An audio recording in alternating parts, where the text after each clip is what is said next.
time buyer age is as of today? Do I know what the first time home buyer age as of today? What would your guess be? Um, let's say 28. 40. What? Did you say Yeah. 40? 40 years old, first time buyer. And the average age of all home buyers, this was really crazy. The average age of all home buyers right now, 56 to 59 years old. So I think we're kind of going about this all wrong. I mean, have we been fishing in the kiddie pool while we should actually be kind of at the country club? Yeah, welcome to Coffee Talk, everyone. This is Tim is filling in this week for Risa. Risa will be back next week. Tim is our in charge of retention here at Kale, so he's really got an important job. He has to make sure all of our agents are happy, which is not the easiest job, but we're grateful for that he is here today, and he has some great insight, and we want to share with you. Really, Tim, I want to talk about this topic about sort of the average age of current home buyers, because I think most agents don't know this and they're just missing an opportunity.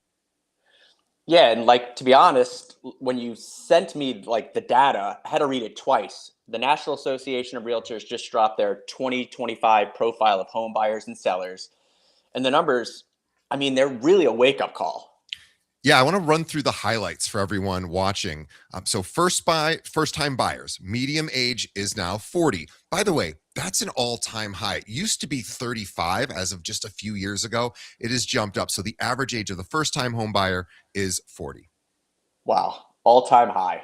Mm-hmm. Wow. So repeat buyers, which by the way, 79% of the market, 79% of the market are repeat buyers. 79%. That's wow. Yeah, it's wild.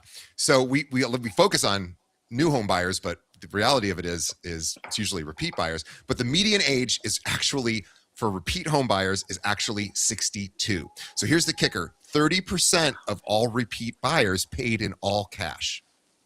Wow. So, like, if you're an agent and you're still creating content about, like, how to save, for your first down payment aimed at 25-year-olds, You are only talking to 21% of the market at best. and competing with every other broker out there that's going after the same, shrinking slice. Yeah, and meanwhile, there's this massive equity-rich, cash-wielding demographic that does not care about loan interest rates right now, but nobody is talking about or talking to. So, okay, today we're going to fix that. We're going to tell you exactly where these, 56 to 59-year-old buyers, how to get in front of them, and what actually to say when you do. And we're going to give you the stuff you can do this week. No theory, pure action. Okay, so let's do this. Let's paint a picture. Who is the 56 to 59-year-old buyer? Good question. So did a little homework on this. They're late Gen X. Sadly, I am in Gen X as well, but they're older than me. But late Gen X, early boomers, kids are gone. Their kids are gone or are almost out of the house. They've bought their current house 15, 20, maybe 25 years ago. They're sitting on a pile of equity that most of them don't even fully realize that they have. Yeah, so they're just at peak earning years and they're starting to think, I don't know, about retirement. Yeah, these are people that are healthy, they're active, they do not think of themselves as old. Me as well, although I'm not in this technically right in this group, but I'm just believe that. But this is important. If you market to them like they're seniors, you will lose them immediately. Yeah, and they are technologically, competent. They Yeah, go on social media platforms. but they are not on TikTok. They are not doing dances. They are not scrolling TikTok. Yeah, they're still on Facebook. They still read emails. They use YouTube, but they're watching. They're not posting any content. God, this sounds just like me. I'm just but anyway, here's the big one. Here's the big important part. These people are making moves. They're downsizing, or they're upsizing because maybe their mom or parents need to move in. Maybe they're buying a second home. They're relocating to be near grandkids. My parents are doing this. They're making moves. Is the point? I wish for my parents they would move closer to me, but like there's so many life triggers that are happening in this age range. Yeah, and most agents are just completely unaware and are ignoring this massive group. Okay, so let's get tactical. Where do we find these people online? Yeah, Facebook, full stop. I know everybody wants to talk about Instagram and TikTok, but this demographic lives on Facebook. Okay, so what specifically am I looking for on Facebook? Yeah, this is important.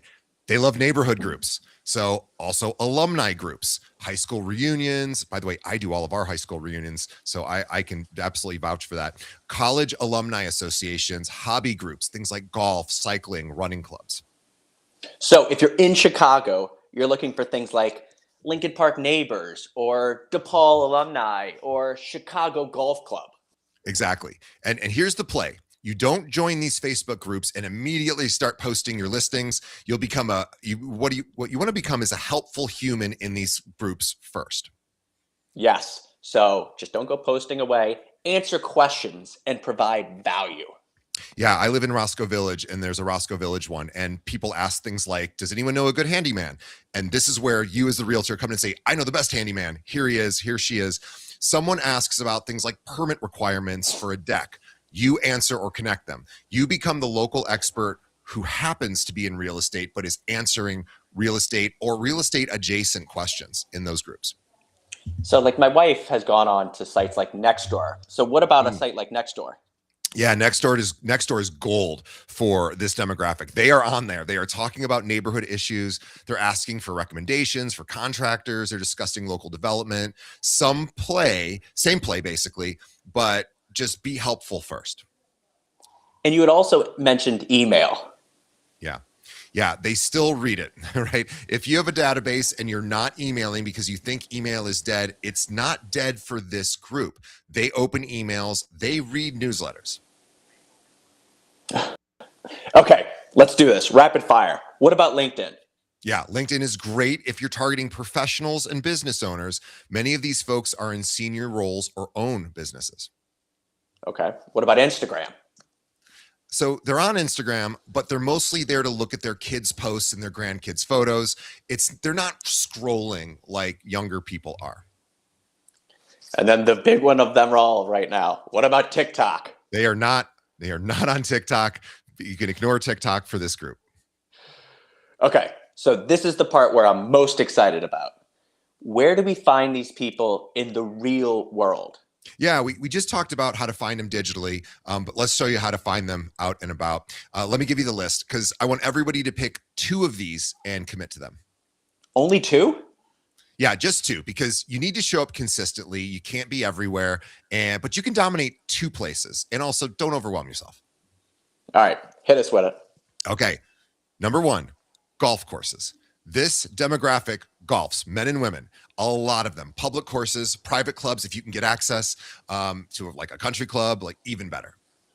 Okay, so like what do I do there? Do I just like hang out and hope somebody comes and talks to me? Right. Well, you could, but there's a better play here. So what you want to do is offer a housing market update presentation for the members. Call the membership department, ask them if they'd be willing to do that. Even if you do just once a quarter, you become the real estate person at the club. What are some other ideas? Yeah. So let's say you don't have access to a country club, or you're not a golfer, or you don't want to hang out at golf courses. The biggest swing one right now, everybody probably already knows, pickleball. I knew you were going to say pickleball. Yeah, it is exploding with this demographic. Sponsor a league, show up with snacks and water, put up a little banner. It's low cost, and you're in front of exactly the right people several times a week. My dad plays pickleball, loves it, and now like all you ever hear, literally everyone talking about is pickleball right now. This is like everybody's uncle right now. Everybody's playing pickleball in that age group. All right, what else? Okay, this is a big one. Fitness clubs, things like Lifetime Fitness, Equinox, Orange Theory. This is a health conscious group. They are working out. They are there. What about like cultural institutions? Yeah, these are big. So things like the Art Institute here in Chicago, symphony, opera, theater subscriber bases like the Goodman or Steppenwolf. These are member events, galas, fundraisers. This demographic, they show up for that stuff.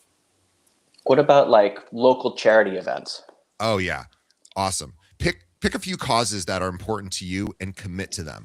They have time, so they are volunteering and they are participating in these events. Hospital foundations, things like Alzheimer's Association, children's charities, whatever resonates with you. Just show up consistently. Don't just buy a table and ghost. Actively participate.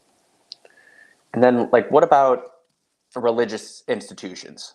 Yes, very relevant. This group goes to church. So church attendance is higher in this demographic than any younger group. So if you're a person of faith, lean into that community. Last one. What about professional organizations? Yeah, these are huge. Things like Rotary Club, Chamber of Commerce, industry associations. Many of these 56 to 59-year-olds, they're in leadership roles. So they're at these events. You should show up. Okay. So you had mentioned earlier about like strategic partners or partnerships. Yeah. So So this I is wanted really to just, go ahead. Sorry. yeah, it's the highest leverage thing you can really do. It's these are professionals who are already talking to these people. So if you're like, well, I don't some of that's those suggestions you had, those activities, I don't really do those. Okay, fine. So let's now find you people that do have access to those people that you can connect with. Can you give me some examples?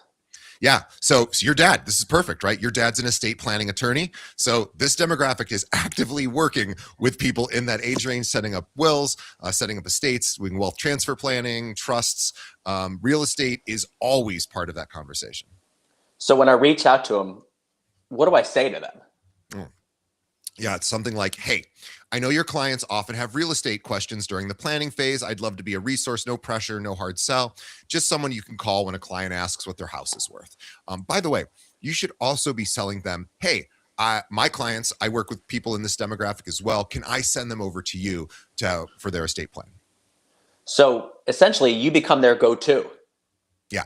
Same thing with financial advisors. These people love financial advisors. They're doing retirement planning. They are not doing this online by themselves. They have a person. So find financial advisors. And, we think about this, like what's usually the biggest asset? Usually the house. Yeah, the house or retirement, right? So the retirement savings. So the house is right up there. Financial advisor needs someone that they can trust to help them think through the real estate piece. And you mentioned one that might be a little bit uncomfortable. Oh, yeah. Divorce attorneys. So, yes. So, gray divorce, that was what it was called. Divorce after 50. Sadly, it is at an all-time high. I hate to talk about this, but it is a reality. And when people divorce, they usually need to sell a house, often buy two new ones. So divorce attorneys, they need trusted agents that they can refer to. It's not fun, but it is a real business. No, and it's actually, it's really helpful because you're helping people in a very difficult moment. 100%. That's really the best way to think about it. You're a resource during a hard transition. All right. So one last piece. You're in front of these people. What do you actually say? Like, what message is resonating with them? Yeah. So when you get to one of these 56 to 59-year-olds, do not call it like, hey, I want to help you downsize. Why is that? Because it sounds like you're shrinking. It's just a word people at that age don't like. It makes them feel old. And it's basically selling them that like their life is kind of over. Nobody wants to feel like they're diminishing. So what do you call it? Yeah. So here's just a word you can substitute called right sizing, or just talk about optimizing your living situation. Frame it as a strategic move, not a retreat. So yeah, that's really a subtle, but not really but it's actually a huge distinction between the two. So that's really great. Yeah. I like it. So here's what this demographic cares about: equity and wealth.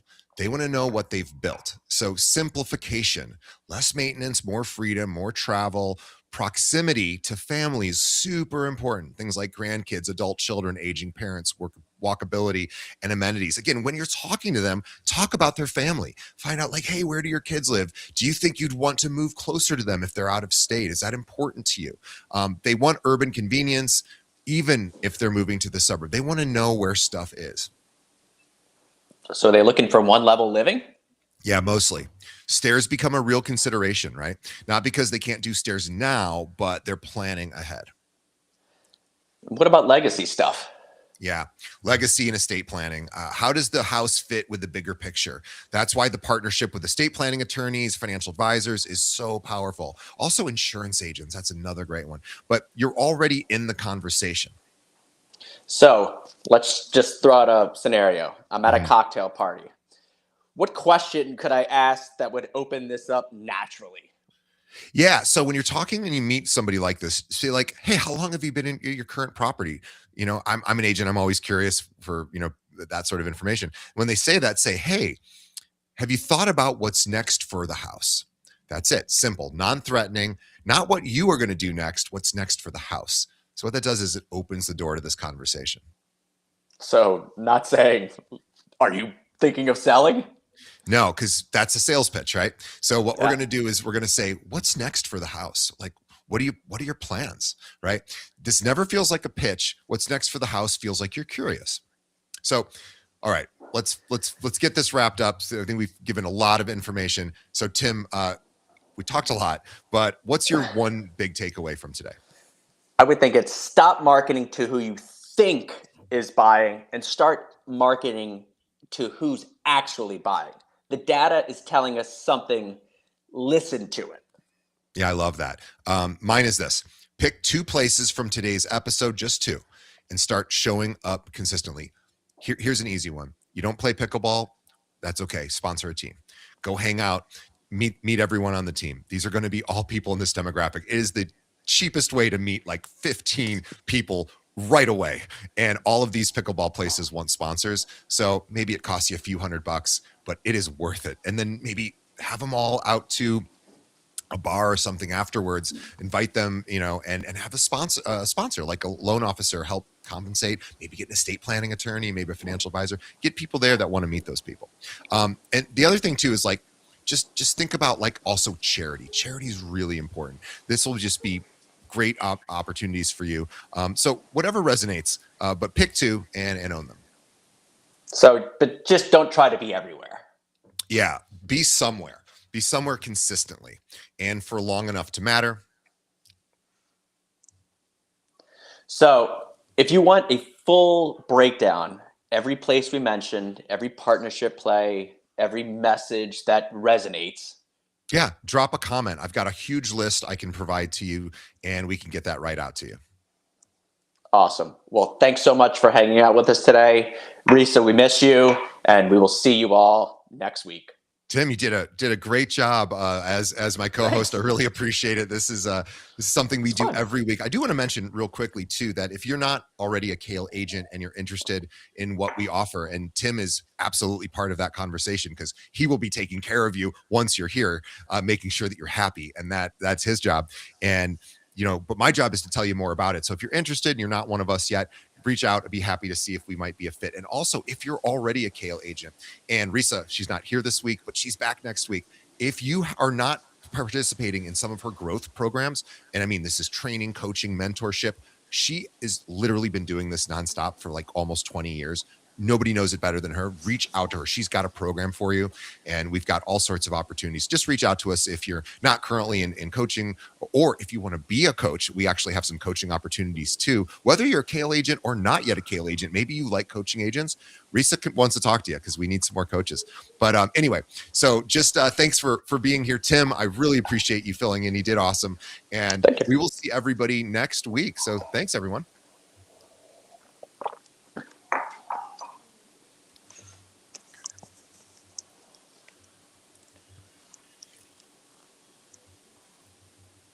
Oh my gosh, hang on one second. My mouse disappeared. My mouse disappeared. Well, if everyone's watching me, I'm still trying to. That is so weird. I cannot. All right, well, my mouse is totally gone. That is wild. All right, well, I have to figure out another solution here. No That has worries. never happened to me before. I can't.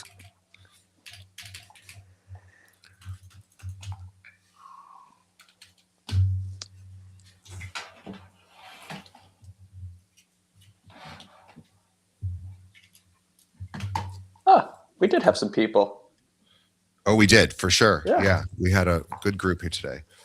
Very cool. Well, I don't know what to do here because I am You can't get it off. No, my mouse just died on me, so I'm in a tough spot for a moment. Because you can't end the stream, so I can't. No, I could just leave. Hang on, I'll get it figured out. Hang on. All right. Well, I got to go figure this out. You got it. Thank you, DJ. I will figure this out. That is funny. That has never happened to me before. All right. See you next time. See you later. Thanks. Thank you.